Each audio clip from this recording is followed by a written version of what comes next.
everyone, and welcome to another episode of the Speak Freely podcast. I'm Emma Dunwell, and today my guest is Baraka Amuri, the host of The Baraka Show. So, how are you today? And thank you so much for joining me. Thank you so much for having me. I'm doing great. I'm doing really good. It's Friday. It's an exciting day of the week for sure. So yeah, I'm doing good. How are you doing yourself? I'm good, thank you. I'm really, really glad to have you on. Me too. I think you offer a really unique perspective into a lot of the current issues going on in the UK right now, specifically because of your own past as a refugee and an immigrant. We'll go back into your background a bit further on, but I'm really curious as how that has shaped your views on the current migrant crisis going on in the UK. I think, yeah. So as a refugee myself, seeing what's going on right now in the UK, it just shows how, I mean, how these guys are treated. Because I've been obviously I didn't come here by boats. I I was born in a refugee camp. I was born there. Reason why, because my parents were not cowards to cross the river and come here illegally. So they waited for it to be processed. They waited for 14 years, since they're registered. Some people are probably still waiting right now. And when you see guys 23, 25, 40s, and they just pushing through the line. Now the hotels that are occupied right now could be for somebody who's been waiting for 20 years, who's probably needs asylum, who's like disabled or something. But obviously that's not gonna happen anymore because Hadish is occupying it because Hadish crossed the line.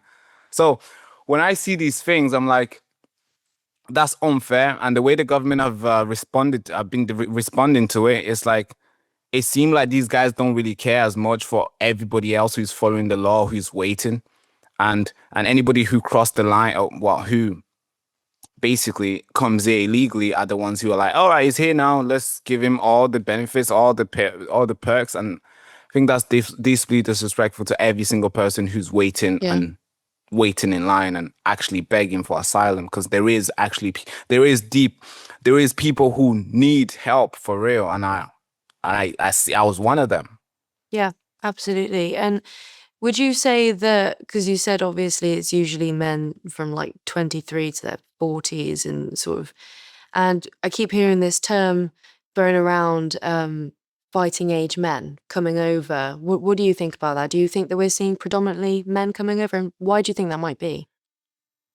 Yeah, so a new report that was released, I think, by GB News, and when you see the graph of it, it's like the main graph was like huge, and you could see maybe like 3% women, and you're thinking, yeah, it is fighting age male. It is male when you see these boats landing, or when you go to these migrant hotels, or when you see the people, when these videos come out, it's usually guys in hotels. So it is fighting age men. That is a fact. I mean, unless they're trying to create this new speak type of way, the way Orwellian put it, where they're trying to change the language and it's trying to deceive our eyes. But we know it's men. We see men. So it is fighting age men. And I see, right, you see these guys, most of them are from Sudan, Iraq, Iran, all these Muslim countries. And these guys don't care of a little kid, of a little girl, or maybe a single mother who's in Sudan suffering right now because the Islamists trying to chop her head off. They don't care about that. They're like, no, I'm gonna go first. And it's so crazy because most of these guys have family back home. So sometimes you sit here and thinking, is this a plan where these guys are like, okay, all right, baby, I'm gonna go first. All right, and when I get there, I'm gonna remember you. I'm gonna come back for you. Maybe because it seems like that way. Because every time when you see an illegal guy that comes to the UK and gets all the perks and gets all the lovely perks, next thing you know, he gets his family over, and you're thinking, wait, you were single and gay, bro. Like, that's why you got asylum. You said you were gay and they tried to kill you in Nigeria, but somehow you have three kids back home, and now you're getting them to come with you. So it's a tricky game, but But it is a deeply, it is a middle finger to people like myself who wait, to people like my family who waited in line for 14 years. I think every single person who's waiting right now is basically telling them, hey, because you're abiding and following the law, Yeah. you're not going to be treated. You're not going to get the free hotel. You're not going to get all this. I mean, it doesn't have to be free. There's people back home. I'm talking in terms of home. I'm talking anywhere of these countries that are looking for asylum. There's people out there who are living in tents. I'm not sure if you've seen these refugee camps in Sudan and the refugee camps in all these countries all these war torn countries. It looks bad. And those guys been going through that for like 3 years. Yeah. And most of these like young girls, mothers, most of them are getting raped every single, almost every, the rape cases are insane. Those guys need help. But the guy who rapes and he knows the police gonna catch him, he's like, nah, it's okay, I'm gonna run away. And Britain is like, hey, welcome, here's a hotel. And then when they come to the country, they do exactly the same thing. No wonder why there's protests every single day. People are pissed off because, hey, look what's going on. I mean, duh. And then the government is trying basically gaslit us, saying, hey, it's women and children. It's like, what? Really? Yeah, no, it's insane. And I cover a lot of these protests and I see, and you've been doing a fantastic job. thank you. I use a lot of your clips, so thank you so much for bringing them on. Oh, that's I hope great. you're not going to copyright us. No, not at all. But one of the things that I keep hearing from concerned parents, family members, grandmothers, grandpas, and just locals in general is people are starting to really think that it's some kind of invasion going on and that there is a real malicious intent behind the vast amounts, just the sheer amount of people pouring into the country. What do you think about that?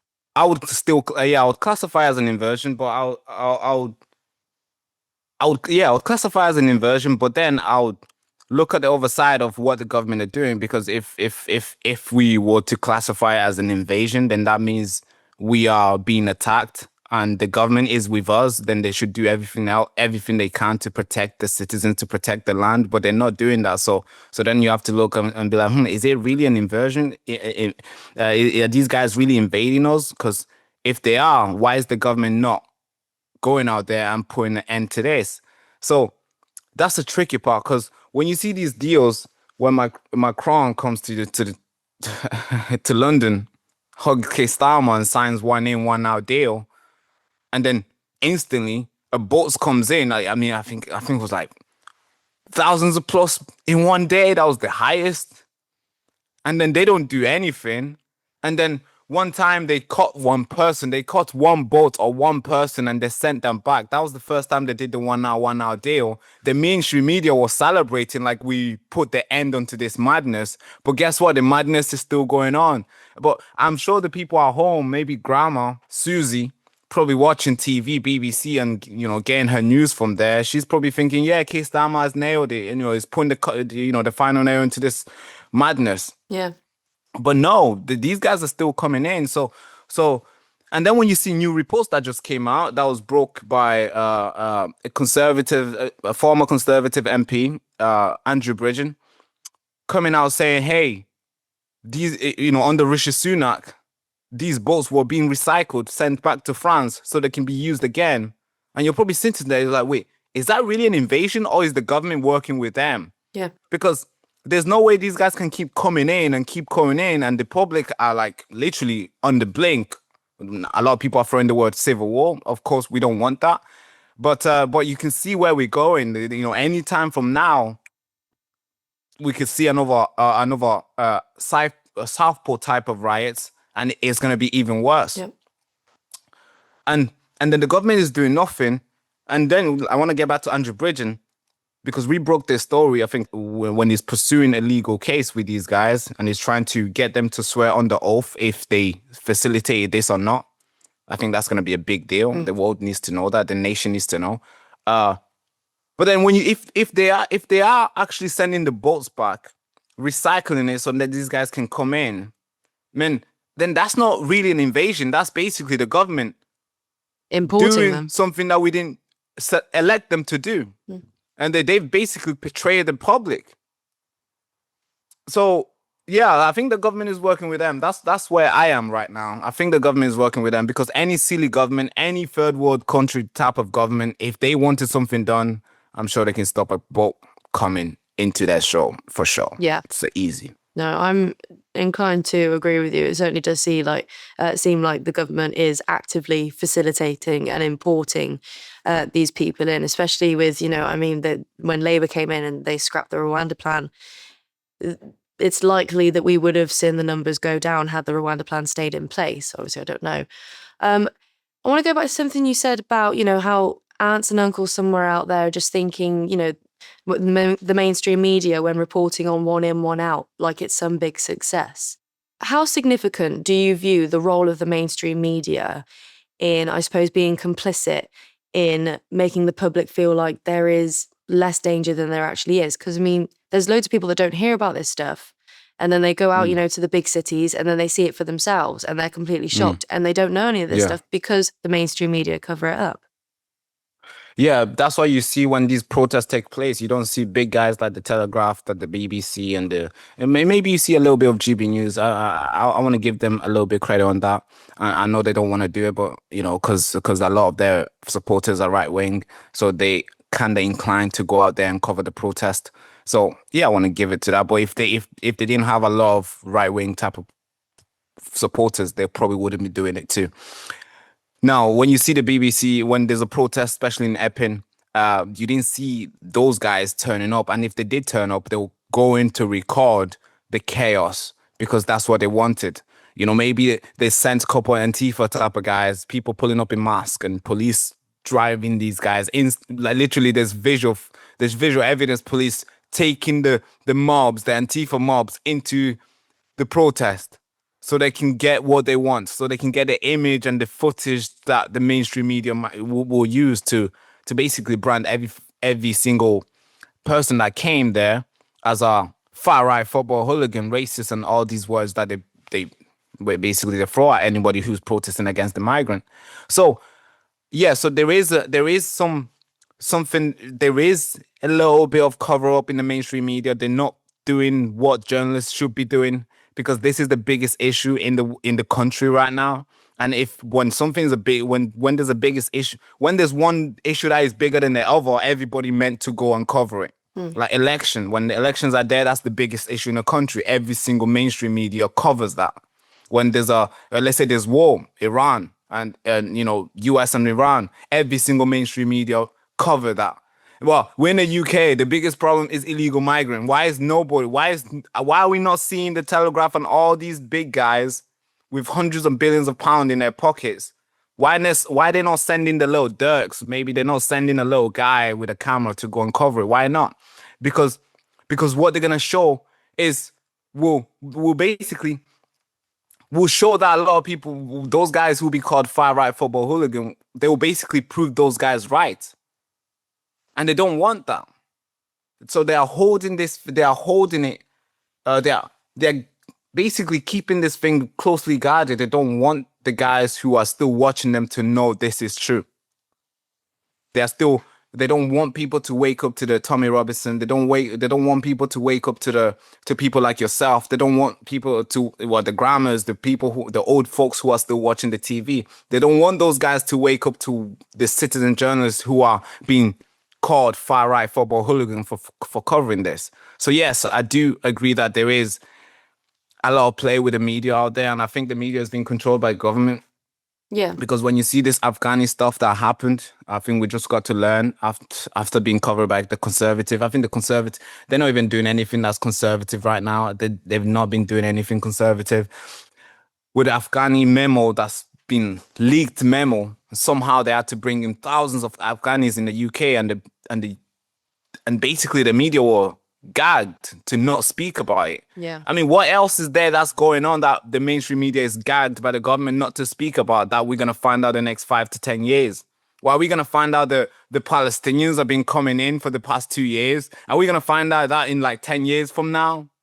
Probably. Yeah, so there is a big issue that the government has basically captured the media, and basically the media just they basically get given a green light what to cover and what to not, and illegal migrants is definitely not on a green light. Yeah. Well, when did you start to wake up to this sort of thing? Am I right in thinking that you dropped out of university in order to pursue media and journalism? Why was that? So my media career goes back before coming to the UK. I was that kid that I like movies. I really do. I like action movies. So when I see back in the days where we used to watch more of the more of the Indian type, the Bollywood, the Hollywood, uh, and all actions. You know, the Jackie Chan of the world, the Bruce Lee. Back then, when I was very young, probably in like '07.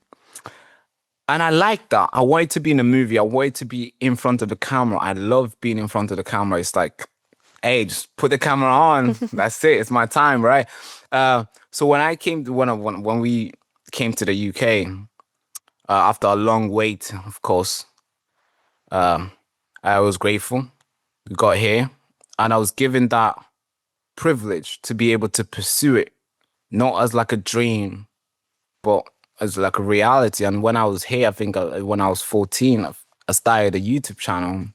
I was doing what the KSIs, the KSI of those back in the days, the crossbar challenges, the spices challenge, Yeah.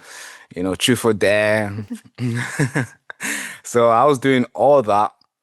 Then I remember I got one video that went viral in high school, and then yeah, everybody found out about the channel, and I was like, oh, I had to. I stopped. I stopped. I don't think the folks they weren't ready for me to be on camera, so they like too much laughed. So, yeah, so I just stopped. But then in 2019, I started again when I was in college, and this time was real. I started again, and I just went with it. Then COVID hit. I was in uni. I was doing computer science. I was loving it. I like computers.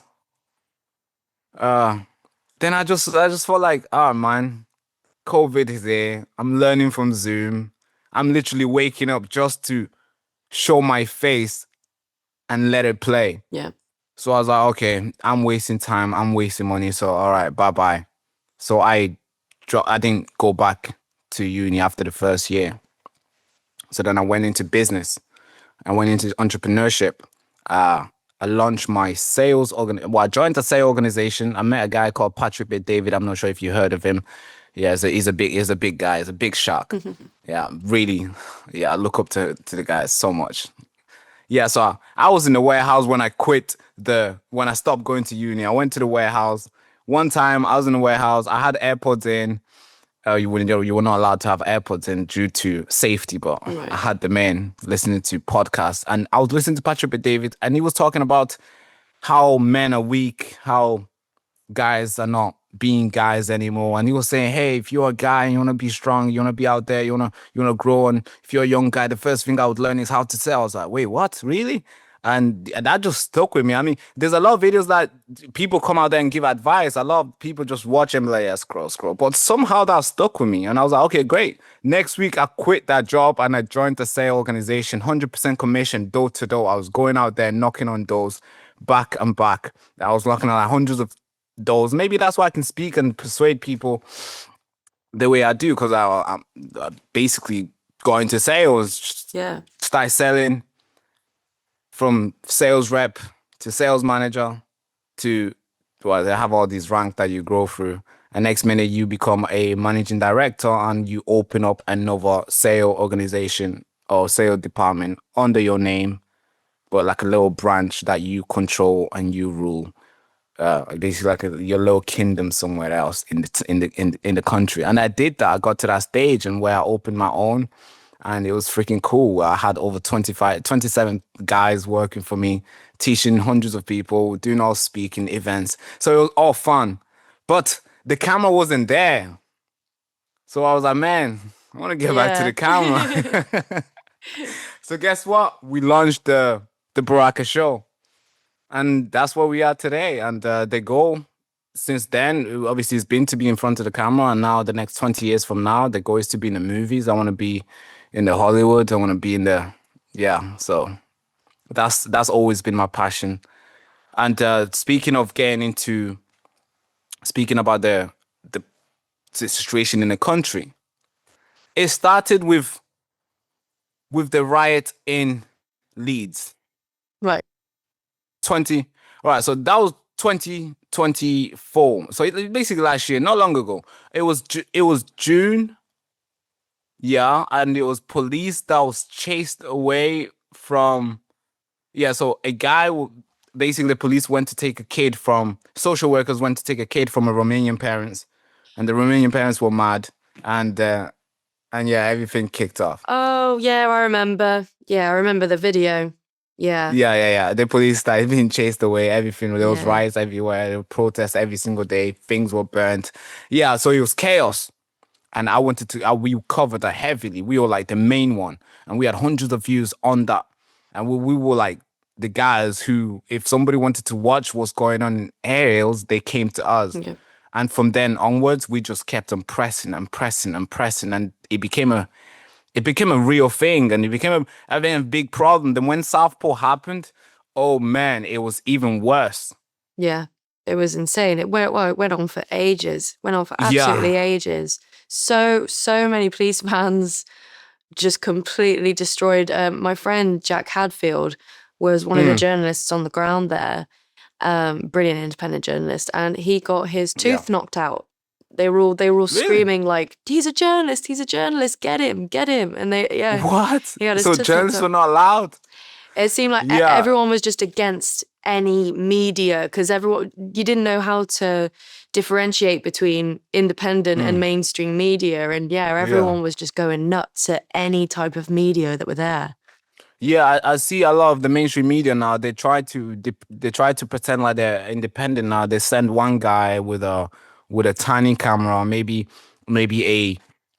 there's ZX something Sony camera, a little tiny camera, and they like, hey, you go record. But that guy will be with BBC, but you appear like, hey, I'm independent as well. Like, look, yeah, my name is, and you won't know them, but they are not there to capture the actual story. No, they are capturing you. Yeah, They are taking pictures of you.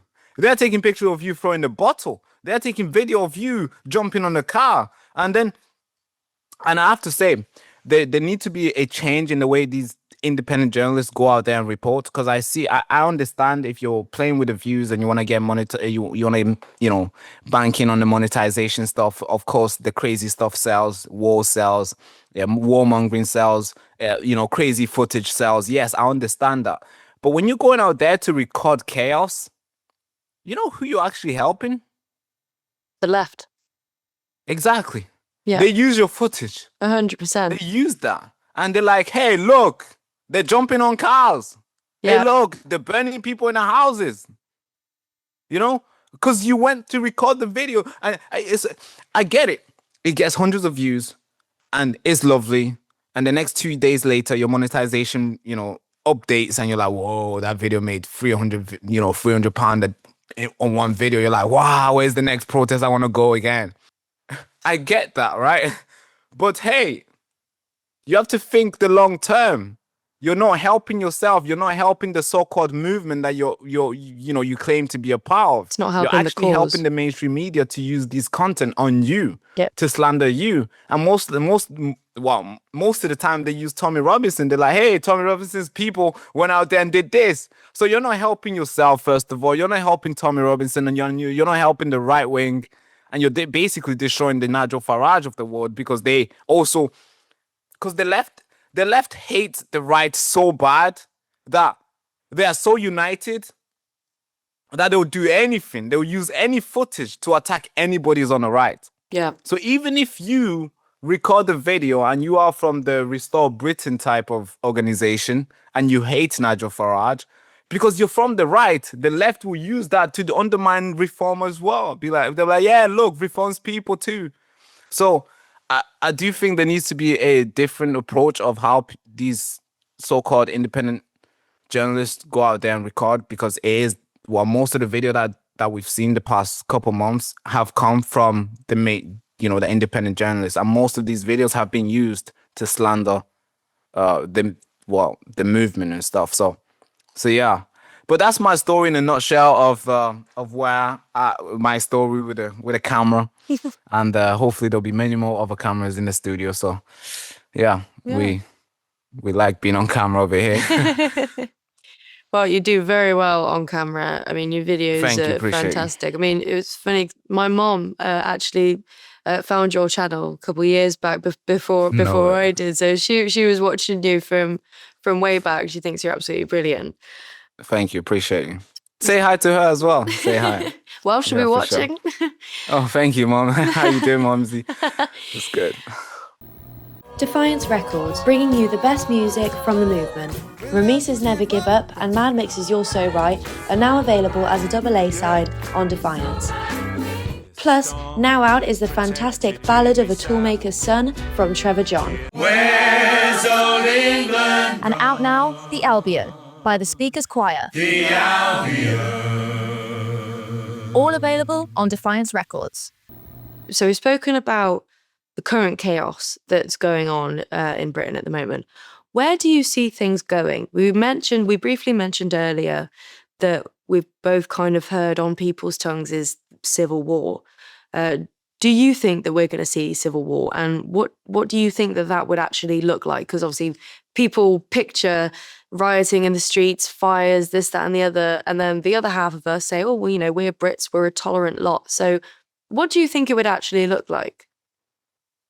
Yeah, so with the civil, I see a lot of people making videos about civil war, and myself included as well, because we don't want that to happen. And if it does, well, it's getting closer and closer for that to happen, because when you see the MI5 threat terror, when you go to MI5 website and you look for the threat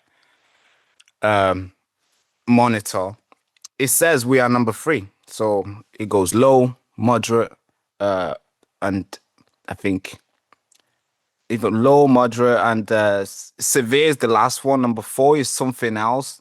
But we are on number 3. Oh, wow. Yeah.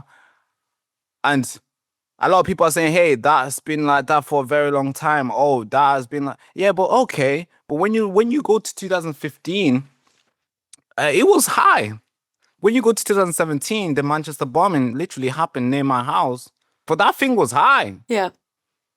I mean, then you might be saying, hey, the MI5 is always in cahoots with all these people who go out there and do an attack. So I don't know if I can trust them. Okay, I understand. All right. Because there is a lot of history of MI5 being connected to a lot of people who have, including the London bombing, the Manchester bombing. It's like, hey, why is MI5 involved in this? Like, what? That's a story for another day. But civil war, I don't know. I'm not sure. But if it was to happen, it will be an attack on.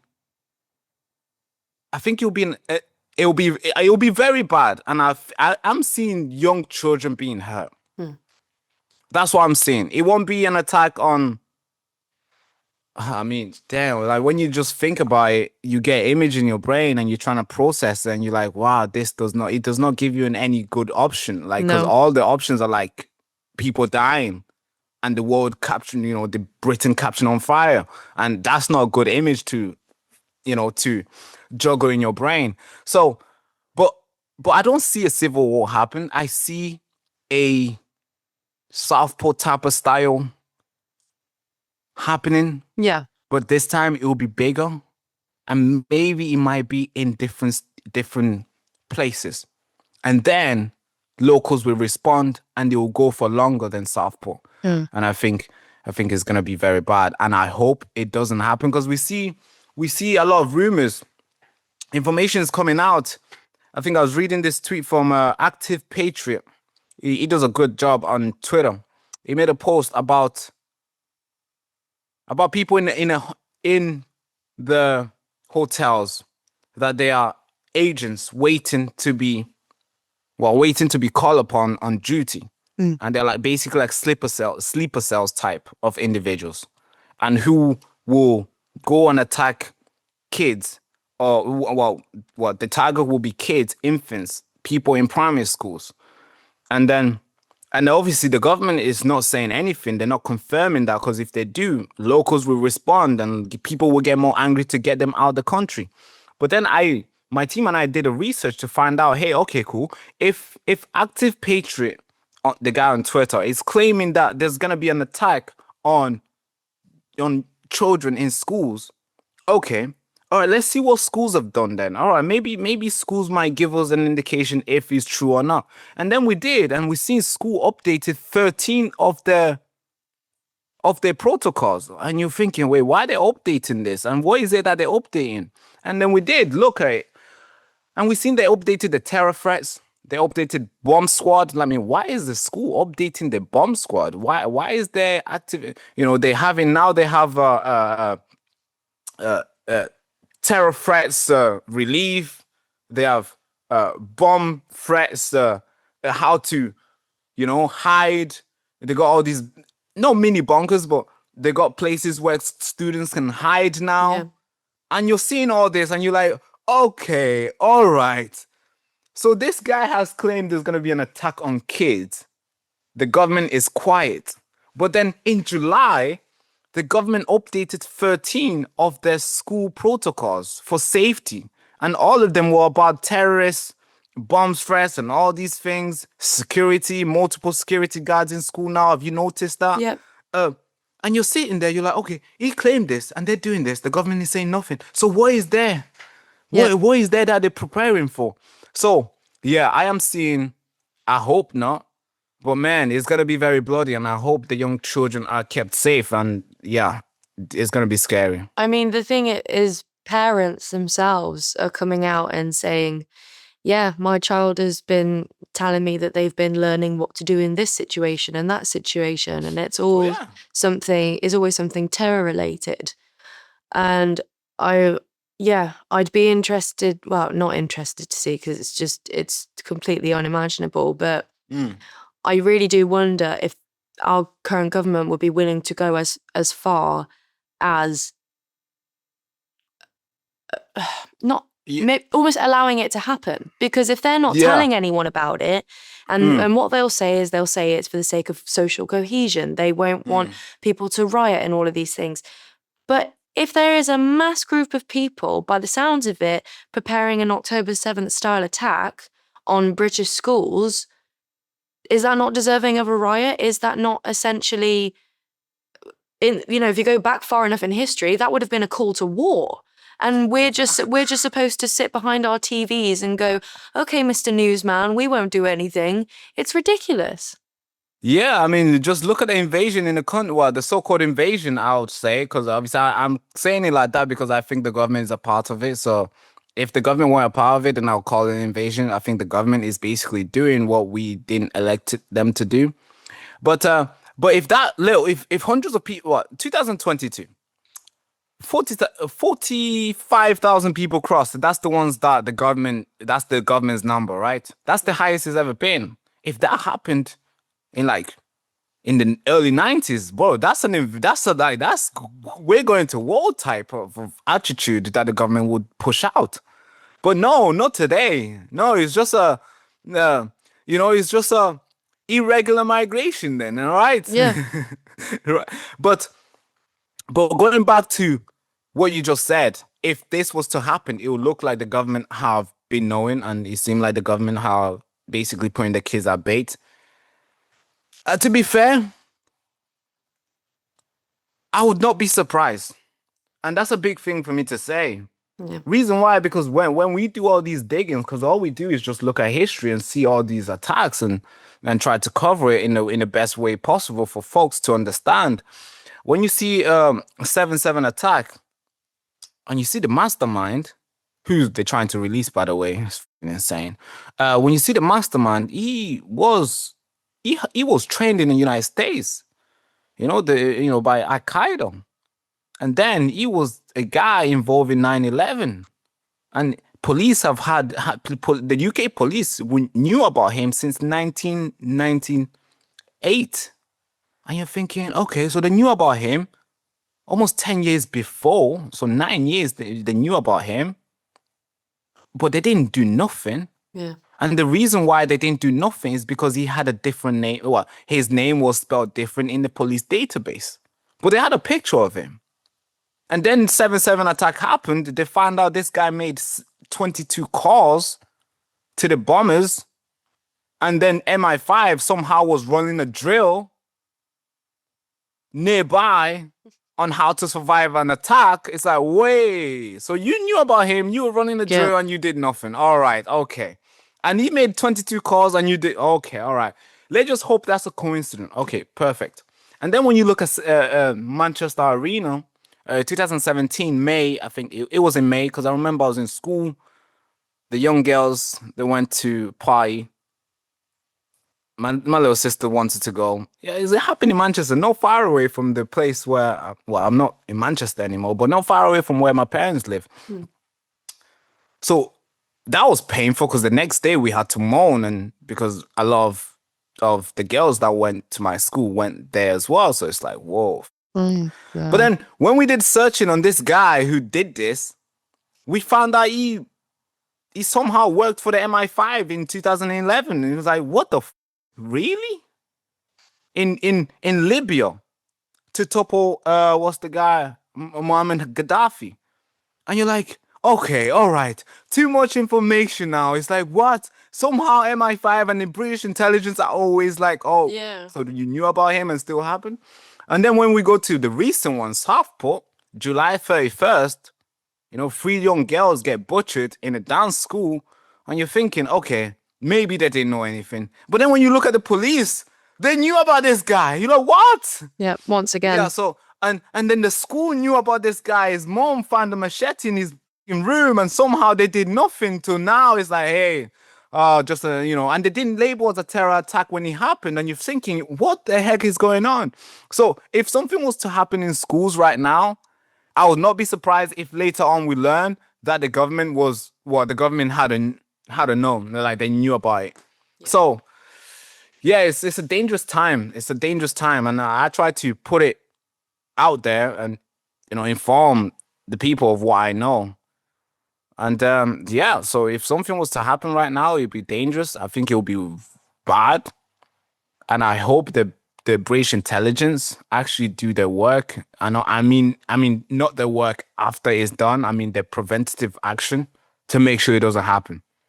A lot of people think, particularly those in the Christian community, that all of these issues, everything from immigration to the trans ideology issue, it just comes down to good and evil, and it's more of a spiritual battle.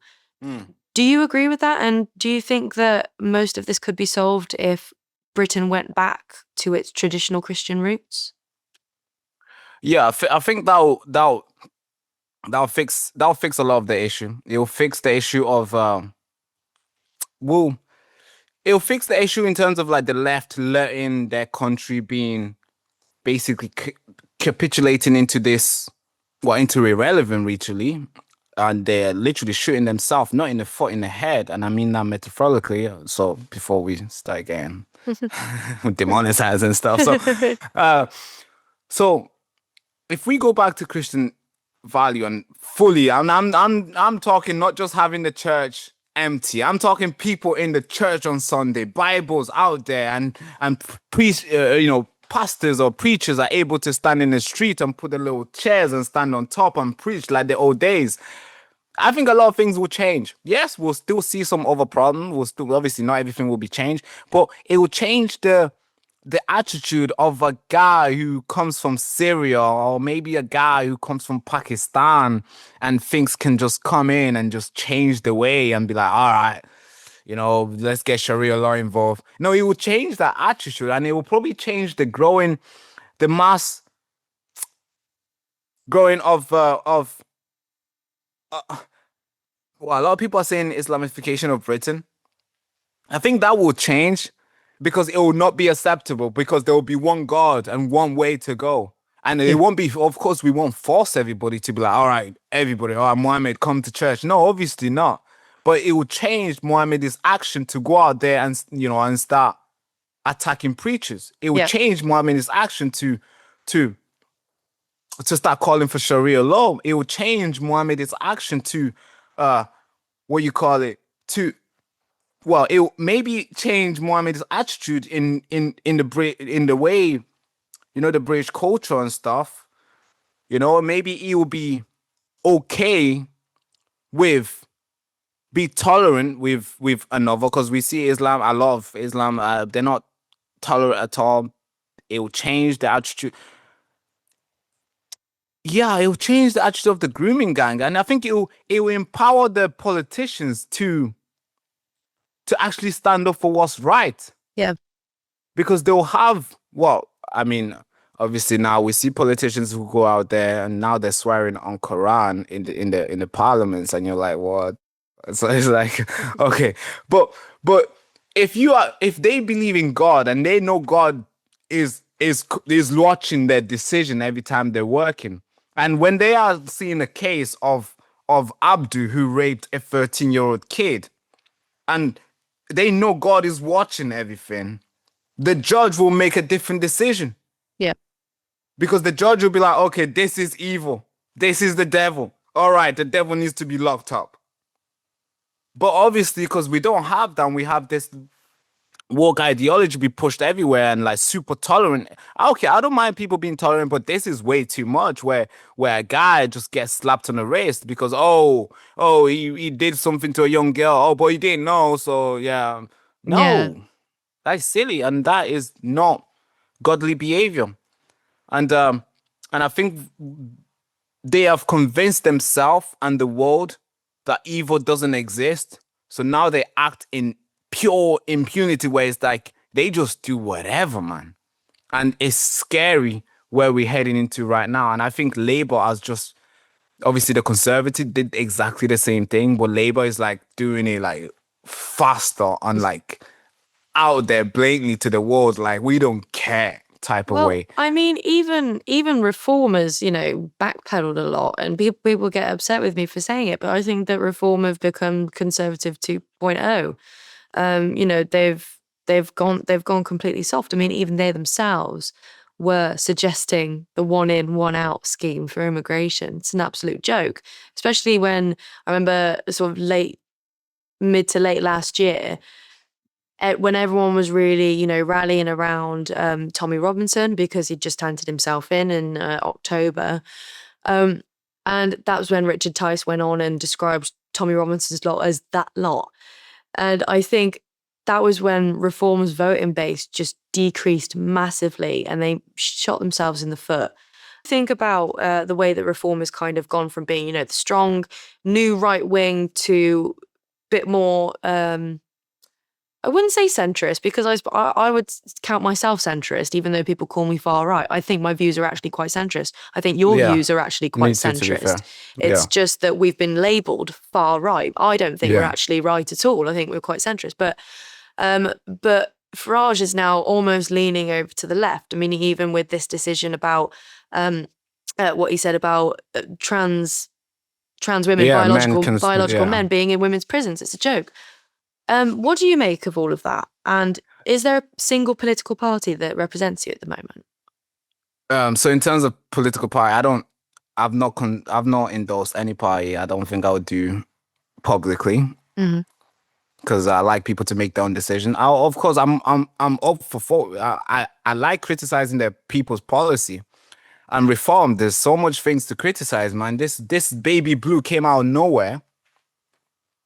And we see Nigel Farage out there, milkshake throwing on his face, and music. He has Eminem music going out there, and he's just so nice, and he's connecting to the guys, and you think it's the Andrew Tate of Great Britain, and I like that. And I was like, man, Nigel. And I'm gonna say out here, I've not said it anywhere else, but I voted for reform.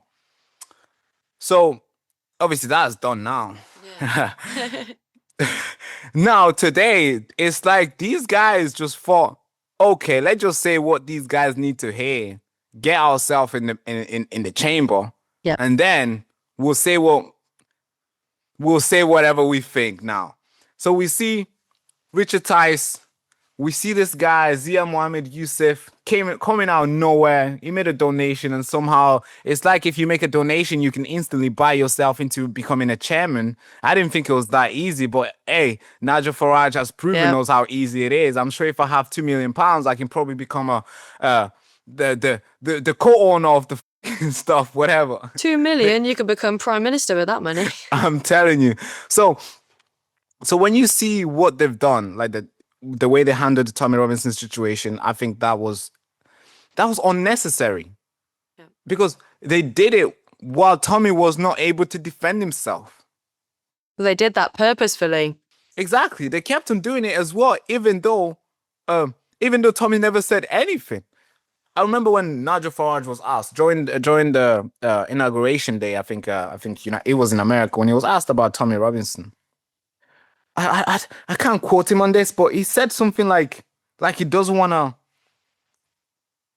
like that guy is something deadbeat. Like he doesn't want to be involved in that. Obviously, I know, Lee Anderson and the other guy said, hey, that lot. But Nigel echoed the same thing before. I think it was after. Yeah, I think it was after the other guy said that lot. And I think they need to be punished for that.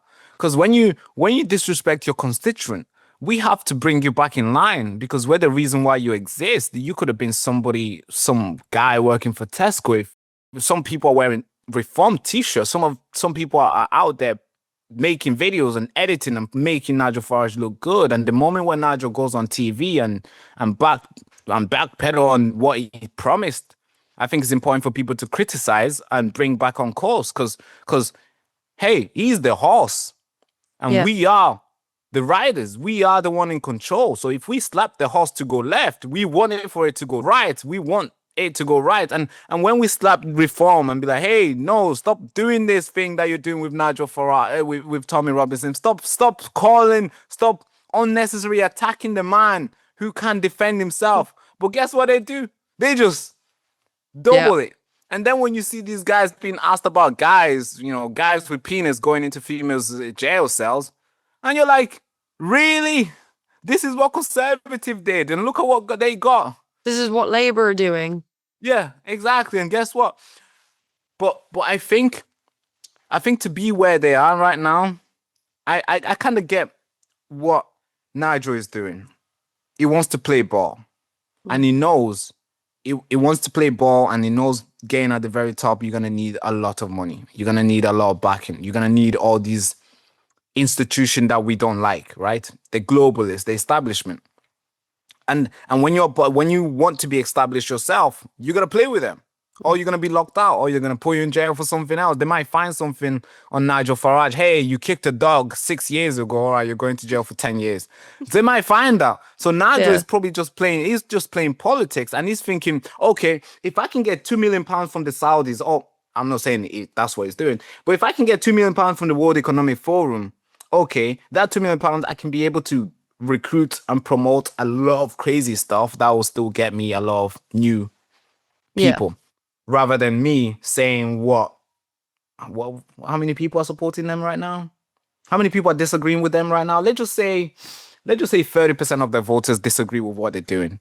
Nigel is probably thinking, okay, I can buy 30,000 more, or 30% more with the money, so basically replacing the ones who are calling me out, and add more, and also get to play with the big boys. And that's why he's doing it. He wants to play with the big boys. I think new reports came in. He's receiving, he's been promised to get £1 million from World Economic Forum guy. And it's basically what we're seeing here is he just wants to play ball, and he's basically leaving his constituent behind. Yeah. And when I'm talking about his constituent, I'm not talking about the place that he's elected. I'm talking because he wants to be the next prime minister. His constituent is the country. The constituent is every single person who will take the reform box, and he's leaving those guys behind. And he's gonna be punished for it, for sure. Well, I think there's a lot of people who are obviously still supportive of reform that are sympathetic to the fact that he might be playing, I've heard the quote thrown around that he's playing 3D chess, and that, in order to get here, he's got to do X, Y, and Z. And, we've just got to put up and shut up if we want a good government in, and it'll all work out in the end, sort of thing. Do you think that that's the case? Or do you think that he is backpedaling? Just all in all, I guess, do you think he's trustworthy? I think, yeah, okay. When you say this 3D chess, £1,000, quadrillion chess, whatever, yeah. I think he has the right?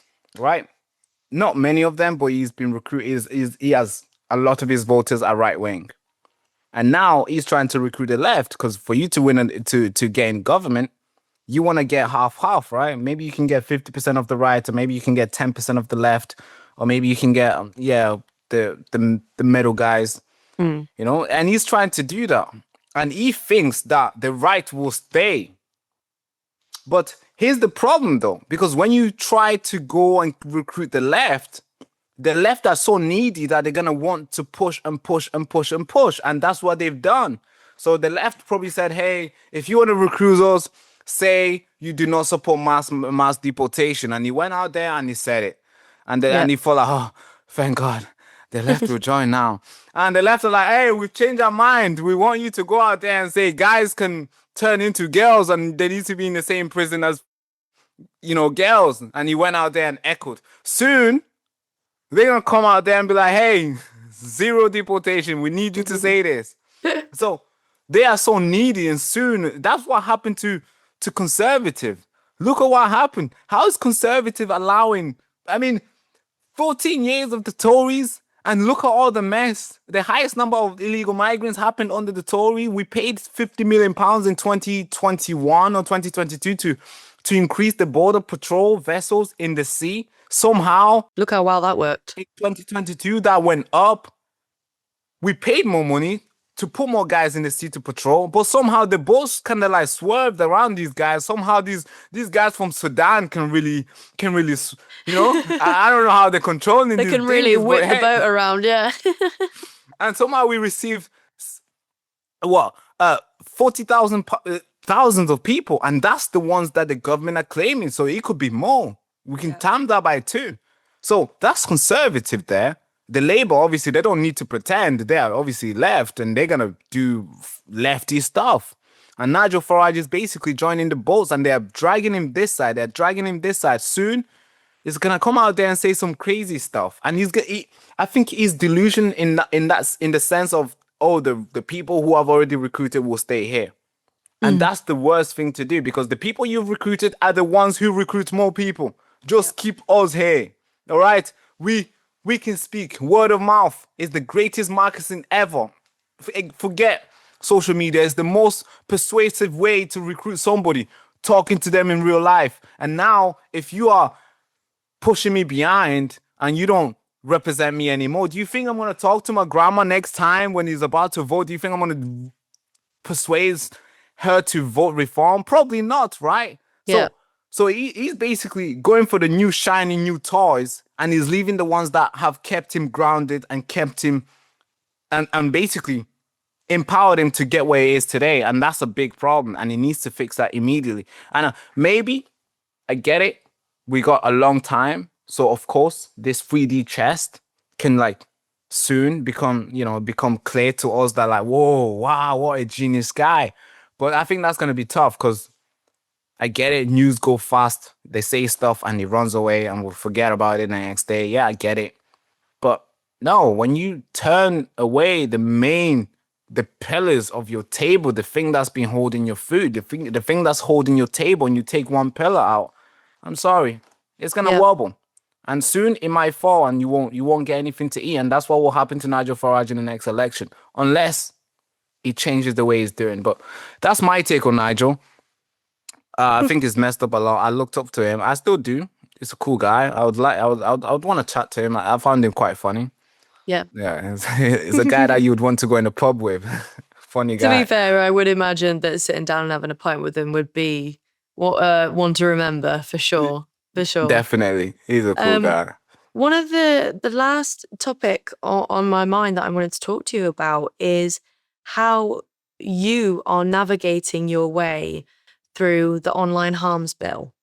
Because I mean, even, I've no shame saying that even, when I post now, sometimes, I'm double checking with my manager. It's like, can I get away with this? Should I post this? Should I not? And he's actually gone on his X, and some of my posts are not available for him to view. So how are you doing with that, and what do you make of it? Yeah, it's a tough one. I think we all been put in this little puzzle room, and we all trying to work together to figure out what works and what doesn't. And whoever gets banned is like, hey, let's don't do that. That's the only way we learn. Whichever video goes down, you're like, all right, I'm not talking about that anymore.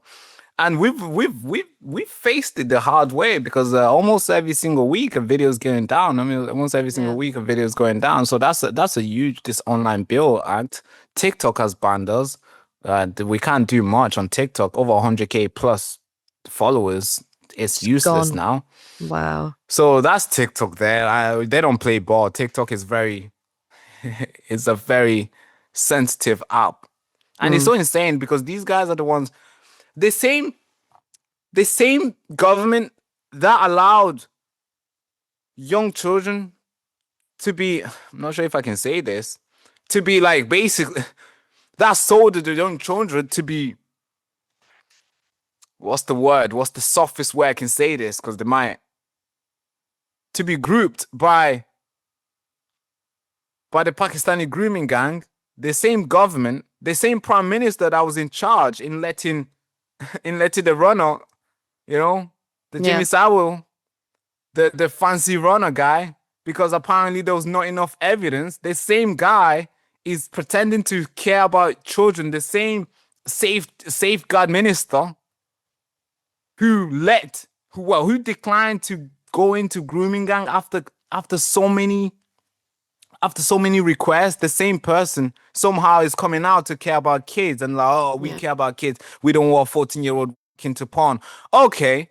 All right, if you really do care about kids, then how come you didn't do this and this and this? So I don't see it as them caring about young children. I see it as them just censoring and giving power to Ofcom so then they can censor and see and control what people can say, who can say it, and how they can say it. And that's what they're doing.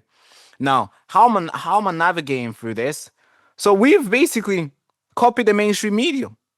So how we do it is, I mean, I've told my team this. I'm like, hey, if you're making a video, make sure the title is the same as what the BBC would say.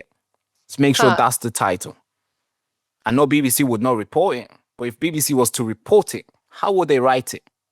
That's one. Thumbnail. Don't put too much crazy stuff on the thumbnail. If it's about grooming gang or it's about gang, make sure you don't put too much stuff on the thumbnail. Because that's the quickest thing that can flag your video.